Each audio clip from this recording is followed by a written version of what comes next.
Hi, Freeman Michaels here for Fave Diets. I feel like this is true confessions. I want to share a little bit about my process because there's a big shift that's occurred for me. Not in behavior, well, yes, behavior, but really the behavior is secondary. What shifted is my perception of my behavior. Here's what happened recently. So my wife and I got into it, and clearly I was emotionally charged. And it was right before dinner, and I went to eat, and I didn't taste my food. I stuffed it. I kept eating. I was eating upset, right? After dinner, I knew I had to do something, so I went for a walk, and I really worked on getting my anger out. And I got home, and I was working to, get grounded. How am I going to take care of myself, and so forth. Well, at some point in the evening, I found myself in the kitchen, and that's really the right description. I found myself, because it's not like a decision to go there.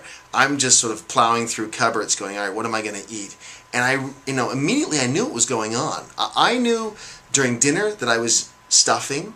I knew when I was looking for the food, what I was doing. And here's what I did. I made an interesting choice. We had watermelon. And I went to the watermelon, I got the watermelon out, and I made myself a deal. You can eat as much of this as you want. I knew I was coping with food. I knew I was emotionally eating. I knew that was what was going on.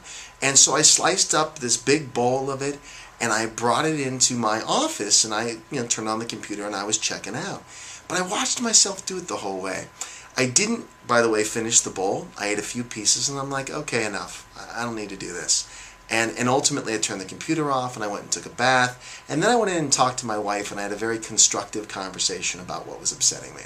Anyhow, all of this is to say, this is a process. It's not a destination.